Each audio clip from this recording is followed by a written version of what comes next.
This episode is sponsored by UPMC Elite Orthopedics. UPMC Elite Orthopedics is proud to support youth sports across our region and proud to sponsor Scholastic Mirror on the Altoona Mirror YouTube channel. To learn more about their board-certified orthopedic surgeons and the wide range of orthopedic conditions they treat, or to schedule an appointment in one of their facilities in Hollidaysburg or Bedford, visit upmcaltoona.com/ortho or call 814-889-3600.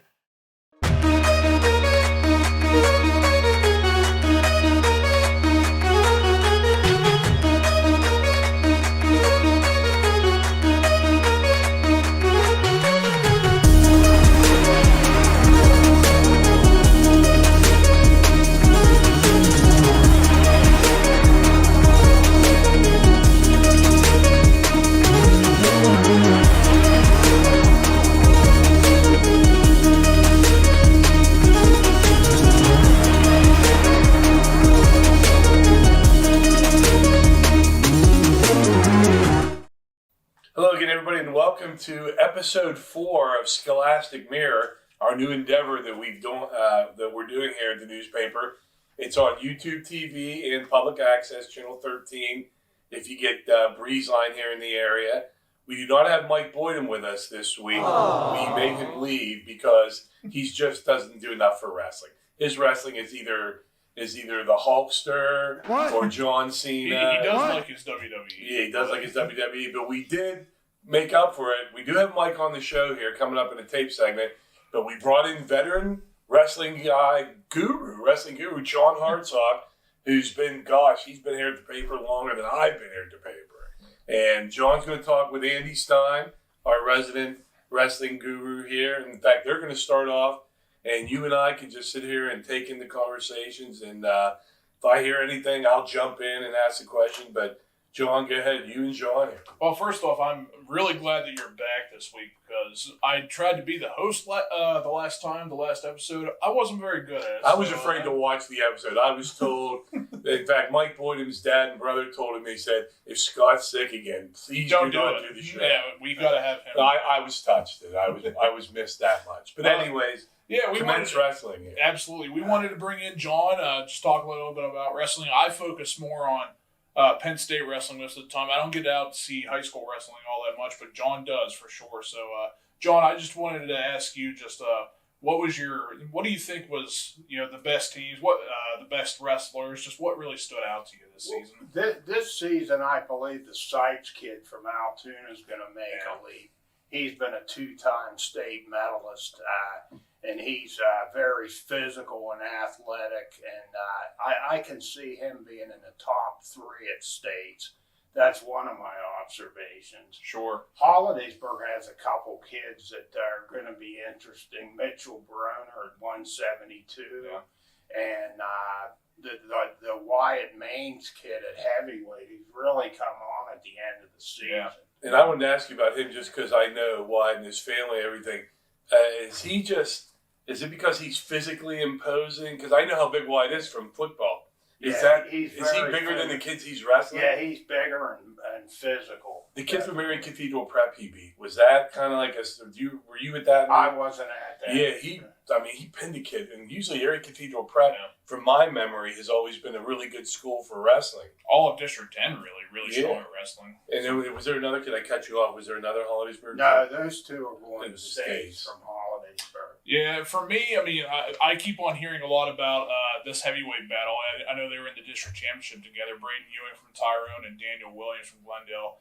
I believe Williams did make out. I believe Ewing placed third. We'll talk a little bit about him here in a little bit. But I wish I got out more to cover more high school wrestling. But it seems to be stronger than ever. The Hoover kid from Penn Cambria, Trent Hoover. I hear a lot about him. I hear a lot about the Sipes kid from Altoona here. Outstanding from what I hear. Just awesome to see a lot of strong wrestling still around this area. John, do you think there's a chance for more kids to get medals this year from what you've seen and read in our paper? Or is it too hard to tell? It's really too hard to tell, but I agree with Andy on the Hoover kid from Penn Cambria. He's been there last year. He was second at the regional. He was right in the match with the Miller kid from Bishop McCord, who's outstanding, and got taken down in the last couple seconds. So. And something new this season is the girls' tournaments going on. I did a story back in April or May last year when PIAA made girls wrestling a sanctioned sport. I thought it was outstanding, and it was a long time coming. I talked to a couple coaches that said they had girls in the past that wanted to wrestle. They had a lot of interest in wrestling. They just didn't really have any interest in competing with boys. And now that they have the opportunity to compete against other girls now, I think it's outstanding. And I hope to see them all do well at states here this weekend. And Northern Bedford really had. They've had girls wrestling. Now, I'm curious, John, because you've covered wrestling. You've been with us since the '80s. So, did you ever even hear anything back then that wrestling someday might cross over into a girls' sport? Because other than the stuff you would see on Saturday on TV, the pro wrestling, girls' wrestling just didn't. Yeah, the first I heard of it was in the last 5 years, and that's not to say it wasn't a topic, but that's the first I heard of. I'm so happy to see it become a sport because I was at the District 5 tournament, and I was very impressed with the athleticism and the overall skill level of these girls. I mean, it's definitely enjoyable to watch, and it's going to be a growing sport, and it's going to develop, and there's going to be a heck of a lot more girls coming out. Something interesting came across my memories on social media the other day, too, when the girl from Northwestern High School up in District 10 last year, I think her name was Sierra Chizena or something like that. Chelsea, I remember her name was Sierra, but she was the first girl that ever qualified for states last year. She qualified with the boys, and I believe she won a match there last year at states, which that was incredible to see. I was really excited for that girl, and I haven't heard how she's doing this year, but just to have that experience with the boys, I'm sure she's going to be awesome with the girls this year. If she chooses to compete, she can choose to compete with the boys if she wants to. I think she is competing with the boys. Is she? Yeah. She's doing well. See, if you're a parent too, I would think just from that perspective that would be my daughter. I would think that's cool. I had daughters just playing volleyball. Yeah, I was proud. But our next thing we're going to talk about here is another one of our wrestling writers, Todd Irwin, who's been with the Mirror for quite some time. He did an interview with our producer, Dan Eisenberg. Dan's going to go ahead and play that for everybody right now to check out and listen to it. Yeah, so thanks for coming on with us. And just what are your big takeaways this weekend here from the Southwest tournament in Altoona? Who are your the big guys that stood out to you that are going to probably make a big impact here at Hershey this weekend?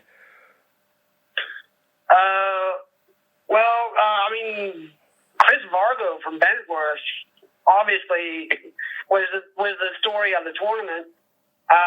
He headlocked Jax Forrest from Bishop McCord for 5 points, and the place went crazy. I've never heard it that loud in the field house before. And then he went on to beat Forrest 13-7, and the place went crazy again.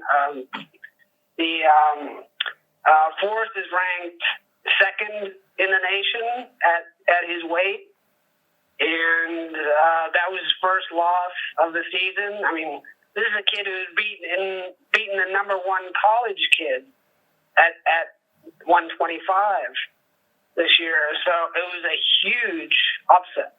Right. Do you think he'll be able to bounce back then, Forrest will, next week? I think he learned a lesson not to tie up with Vargo. He's better off, staying away, shooting and stuff. Mm-hmm. So, I think he learned a lesson.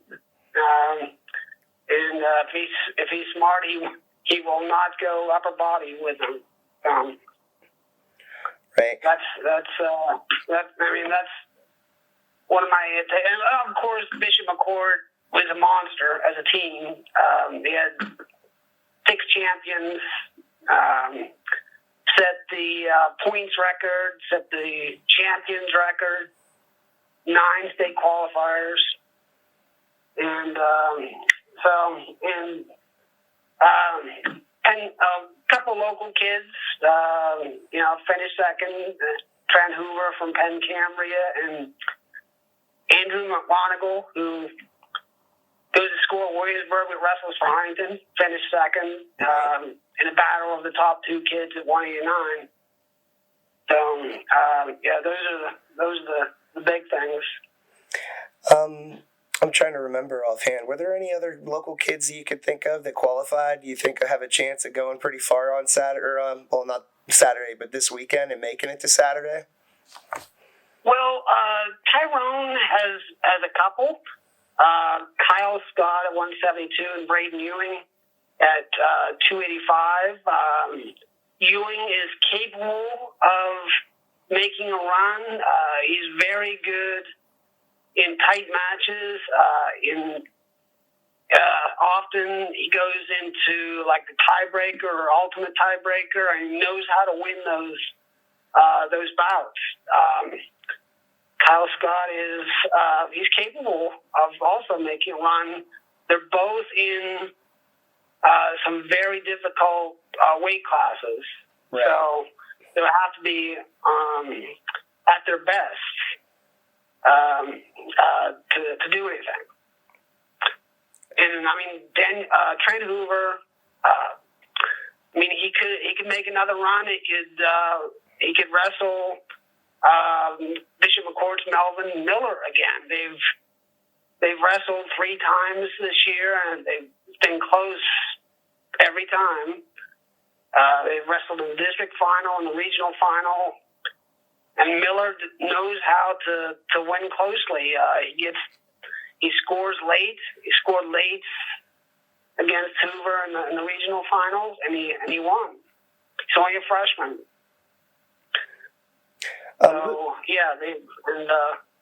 Dominic Deputy.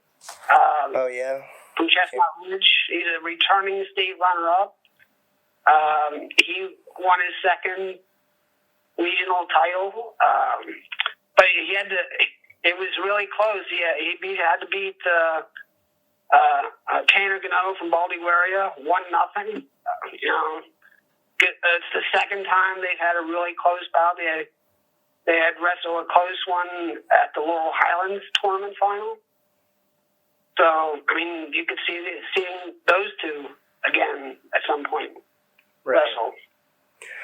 Just moving back over to 3A real quick, what do you think the chances are of some of these kids from Altoona that we have that are going to be heading down there for that tournament, and Hollidaysburg as well? Luke Sipes, I think he has a shot at placing again, and Braden Weaver does too. Sipes has a little better, the pairings are out, and Sipes has a little better situation where he is in his weight class. So it could be interesting. He's been there twice. Weaver's been there as a freshman. So Sipes knows how to win these tight matches. He's done it at the district tournament and the Northwest Regional tournament. He's had to beat Griffin Walliser from Central Mountain in the district final and regional final. Sipes is ranked 3rd in the state at the weight, and Walliser is 4th. So anything can happen when you get down the states. I think what happened at the Southwest Regional tournament is proof of that, with Vargo beating Forrest. Mm-hmm. Then Holly's, and there's another Altoona kid, Gavin Campoli, who made it as a freshman. He really turned it up a notch in the postseason to get the states. And Holliesburg has a couple kids that made it. Mitchell Baroner and Wyatt Maines. Wyatt Maines caught fire in the postseason. He's a great athlete. He's probably about 250 pounds. Didn't have a great record during the regular season. but somehow, but he managed to make the district finals, and he made the regional finals. Ran into Pavlechko from State College in both times, and Pavlechko just the head and shoulders above a lot of people. Mm-hmm.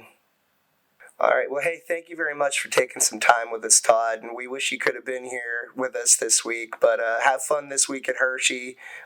We look forward to reading your stories come then and next weekend.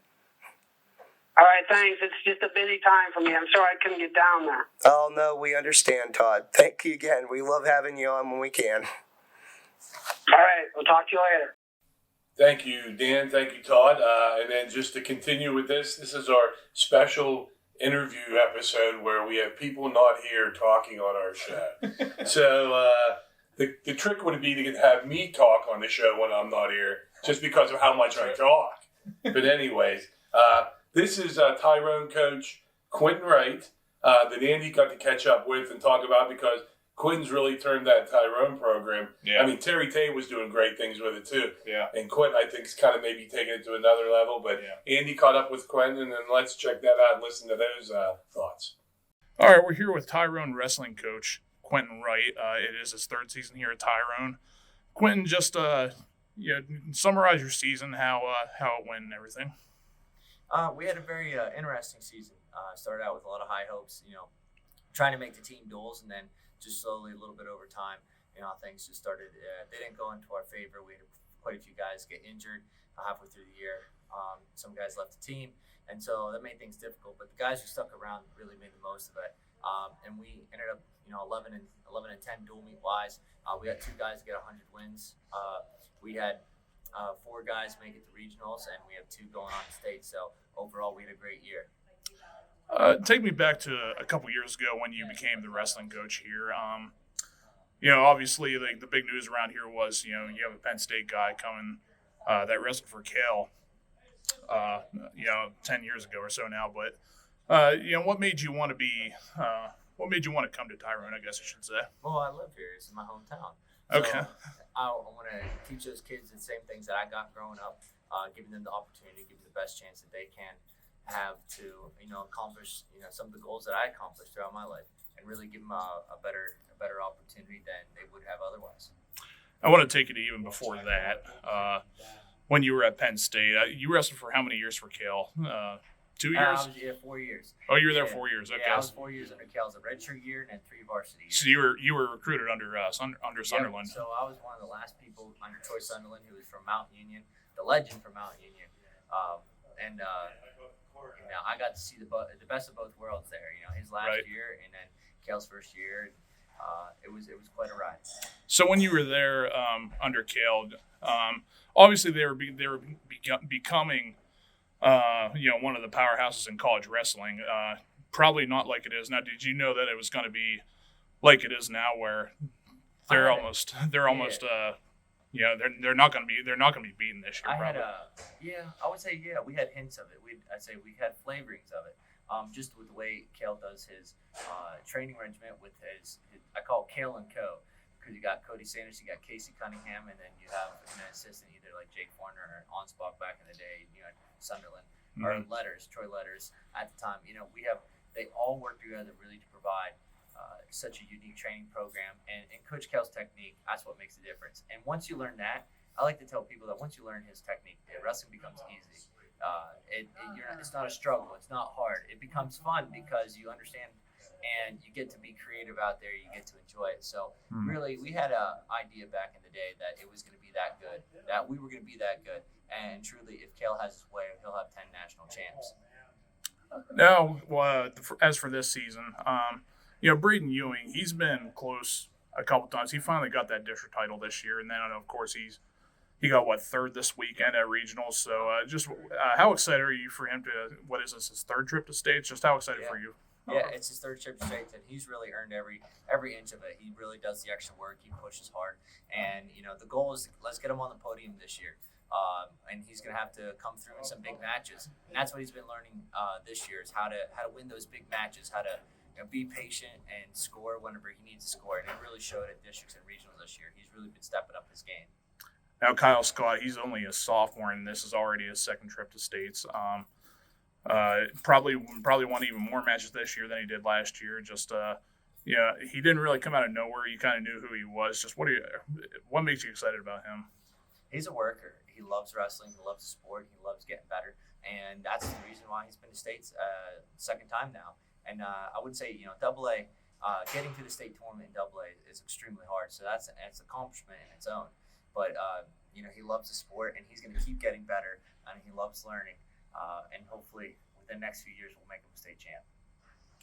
Hey, that's good enough for me. Good luck this weekend. All right, thank you. Okay, and Andy, great job. I'm sure that sounded terrific. Thanks. At least that's what I'm told. So, Hey, Quinn's the man. And now we're going to go into the basketball portion for all you basketball junkies out there who are like, when are you going to stop talking about wrestling? Certainly. But anyways, high school basketball, Mike Boydham has a little taped interview here that he's got with Dan.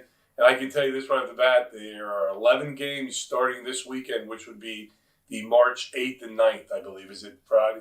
Friday, Saturday, March 8th and 9th. There are 11 teams in the mirror coverage area playing. I think it's 5 Friday, 6 Saturday, or vice versa. But here, let's check out what Mike Boydham has to say about these teams and their chances coming up. Hey, everybody. Sorry I missed the talk about wrestling this week, but here's the update on basketball with the state playoffs coming up. We had 11 teams that made the state playoffs from our core coverage area, and some of them have a chance to make some decent runs. So let's get into it. First of all, we have Portage is playing Aliquippa in girls 2A action. Now, if Portage would have won the district championship, they would have been in a much easier bracket. This is a really tough bracket for them that they're in now. They're going to have to play Aliquippa, who's a tough team in the first round. And if they get by that, they're going to have to play their old foe, Kennedy Catholic, who knocked them out in the 1A semifinals a couple years ago. Then we go down to Bellwood Annis, who has to play the Whippeal champion in the first round in 2A. That's going to be a tough matchup, but hey, Bellwood Annis has done well in this spot before. They won the state championship in 2018 coming out of the consolation game. And a couple years ago, they beat Bishop Canavan, who was a top team out of Whippeal, in an early round game in the PIAA as well. So they have experience winning these games. So we'll have to see what happens with that. Going on to 6A girls, they play on Friday. Altoona girls have a chance to get a win in their first game, but they have to play Chartiers Valley, who a lot of Hollidaysburg fans are familiar with. They had a lot of success against Hollidaysburg over the years. That's going to be a tough game. And if they get past that, they're probably going to have to play Norwin in the second round, which is the Whippeal champion. So a tough draw for Altoona. In 1A boys on Friday, you have the Bishop Carroll boys and the Williamsburg boys playing. Williamsburg has a tough draw against Cameron County. The teams out of District 9 have always been tough in 1A. And Bishop Carroll plays Johnsonburg. While District 9 and Bishop Carroll have had a long history of playing in the first round, Bishop Carroll's actually gotten the best of a lot of these teams, and they have a decent chance to win this one. However, if they get past this, they'll probably play Neighborhood Academy, who was in the Whippeal Championship and is a really tough draw in the second round. We'll see what happens there. Moving on to the Saturday games, we have Bishop Guilfoyle girls hosting Riverview, and Williamsburg girls playing Aquinas Academy. Now, Aquinas is no slouch. They beat Juniata Valley in last year's state playoffs, but these are two games that I think our local teams will win. They both have a chance to make a decent run in the state playoffs, and it'll be interesting to see. There's a few teams to look out for. Union is the defending state champion. They're the Whippeal champion out of 1A. You got Elk County Catholic, who's another really tough team out of District 9 that could give some of our teams problems. And then Berlin Brothers Valley, who's already beaten Williamsburg once. They split the season series. We'll see what happens there. They are a tough team, but those are the real top tier teams there in that lower half of the bracket where BG and Williamsburg are going to be competing. Moving on to the Hollidaysburg girls in 5A, they have a great chance to win in the first round against Mannheim Central. This year, they actually won't have to play Oakland Catholic. If they get past that first round, they will have a different opponent, as Oakland Catholic is in a different part of the bracket this year. So who knows? Hollidaysburg could win a couple games, maybe get a good run in the state playoffs. But the problem is no matter what, after this game, they're going to be playing a tough team. And at the 5A level, you're just going to have to run into a lot of good competition. But hey, Hollidaysburg was right there with Oakland Catholic last year and proved that they can play at this level. The Claysburg-Kimball boys are in the state playoffs, and they get their chance against the District 4 champion, Muncie. We'll see what happens in that game, but no matter what happens, great year for Mike Harris and the Bulldogs, making school history, tying the school record with 15 wins. And, with Braden Haney as a sophomore, maybe the best is yet to come for the Bulldogs. As we move on to, I forgot to mention in 1A, also the Northern Bedford girls will be going to Ridgeway. That's kind of a tough draw for them. So we'll see. It's not as tough of a draw as what they just had to play in the District 5 championship against Berlin. We'll see if they can compete in that game. And then we have in 3A boys a very interesting matchup of Bishop Guilfoyle versus Burrell.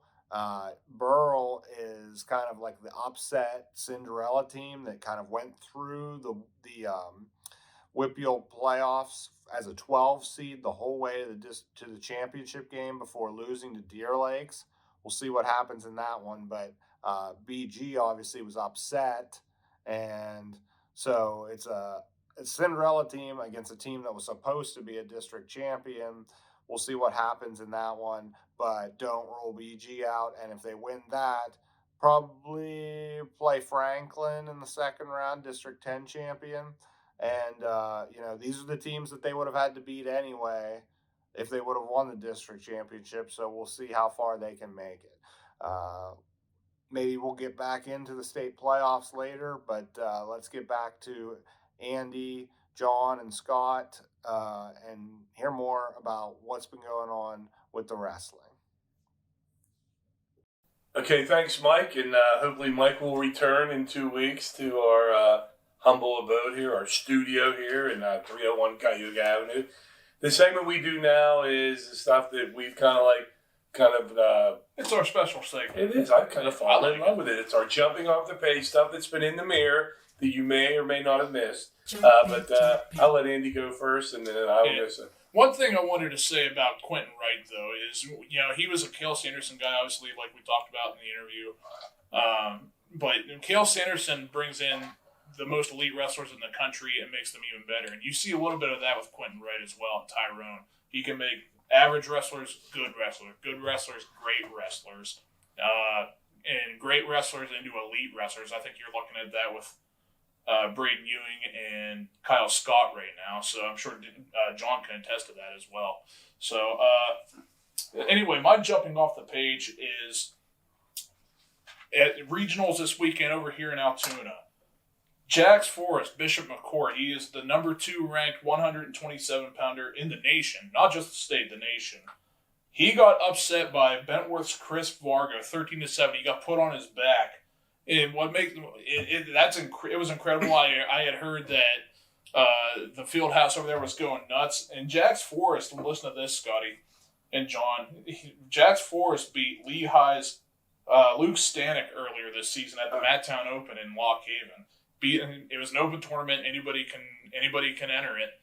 And Jax Forrest beat the number 3 kid in college wrestling this year, and He just got upset over here at the field house last week. But he's still going to Hershey, right? He's going to Hershey. Yeah, He's he was just going going to have to work from a different bracket now, right? Well, he's still going to have a chance to be a state champion, but he was not a regional champion.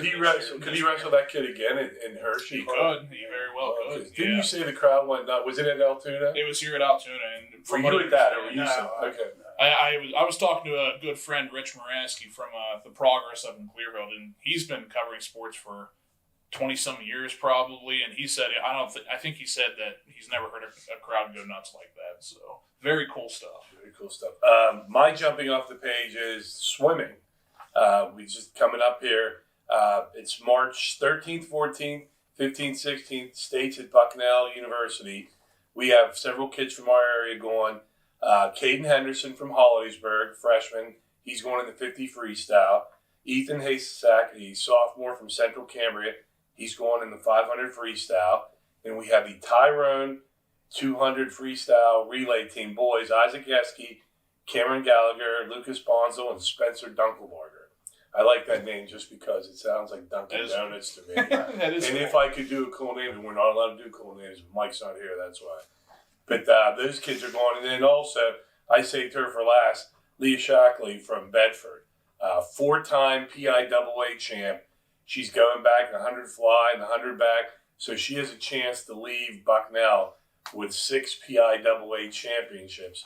So just a shout out to those kids going and their coaches, because there's a lot of kids that swim. As you can see, there's only 7 kids out of all those hundreds of kids in our area that are going to Bucknell to compete. But to me, that's what jumps off the page. But before we go, I have John here, and I just thought about it when you were talking about the crowds.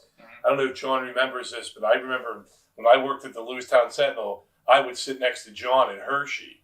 And John would tease me because if my kids weren't wrestling, I would read my baseball preview magazine while wrestling was going on. And John would look at me and go, "Why aren't you watching this wonderful wrestling that's all going on?" I'm like, "I only have 6 kids here. They're not wrestling."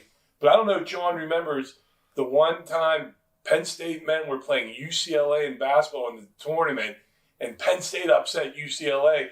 They announced it at the old Hershey Park Arena, and the high school wrestling fans booed. Oh my goodness! Because they didn't want their wrestling interrupted. Do you remember that? That was a big tournament. Yeah, I mean, I'm like going, they just beat UCLA. Wrestling people. A lot of them don't care about basketball. I was the exception. I loved basketball and wrestling. I wrestled because I was a terrible basketball player. And I told this on our first or second show here, but it just crossed my mind. I'm going, John was there. I'm not just making this up or everything. It's not just Crazy Scotty. Yeah. Crazy Scotty remembered this. But anyways, I just wanted to. I have John as my proof here that actually did happen. But anyways, that's going to do it for this week. Unless our producer, did we forget anything, Daniel? No, don't forget to like, share, and subscribe. Share, that's that digital technical stuff you guys expect from me. But I want to thank John Hartsock for coming in for us for the show, Todd Irwin for doing that thing, for Mike doing his thing, for Dan doing all of his things, the Quentin Wright interview. I'm kind of healthy again. I'm happy to be back. But for all of us, we'll be back in a couple of weeks. And don't forget YouTube channel and public access channel, Scholastic Mirror. Thanks for watching, guys. Good night.